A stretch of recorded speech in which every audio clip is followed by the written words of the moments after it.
Bonjour les enfants, c'est Virginie. La leçon d'aujourd'hui a pour titre « 7 serviteurs spéciaux ». Le verset à mémoriser se trouve dans 1 Corinthiens 12, versets 4 et 5. Il y a diversité de dons, mais le même esprit. Diversité de services, mais le même Seigneur.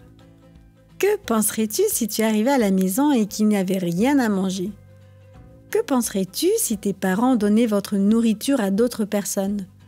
Cela est arrivé parfois dans la nouvelle église. Certains n'avaient rien à manger, tandis que d'autres avaient tout ce dont ils avaient besoin.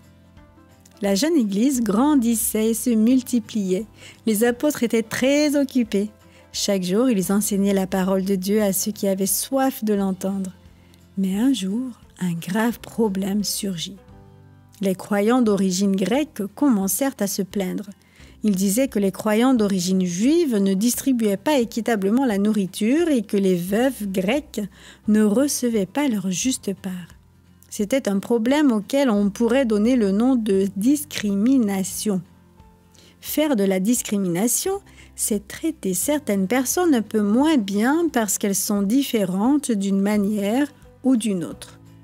Par exemple, leur physique est différent, ou leur langue, ou leurs vêtements, ou encore leurs habitudes alimentaires. Il semblerait que les croyants d'origine juive faisaient preuve de discrimination envers les croyants d'origine grecque. Les apôtres savaient qu'ils ne pouvaient pas s'occuper de tous les problèmes et ils étaient assez sages pour ne même pas essayer. Alors ils convoquèrent l'assemblée pour en parler. Notre tâche est de prier et d'enseigner la parole de Dieu. Choisissez parmi vous 7 hommes qui soient pleins du Saint-Esprit et de sagesse. Nous les chargerons de résoudre ce problème, dirent-ils. Les gens se regardèrent.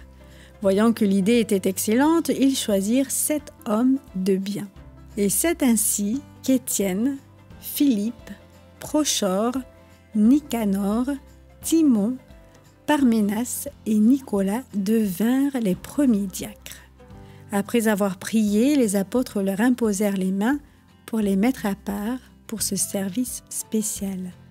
Ensuite, les apôtres purent continuer à remplir la mission à laquelle Dieu les avait appelés. Dieu a donné à chacun de ses enfants un don spécial à mettre à son service. Certains ont le don d'enseigner. Ce sont ces personnes avec lesquelles nous étudions avec tant de plaisir. D'autres ont le don de prendre soin des autres.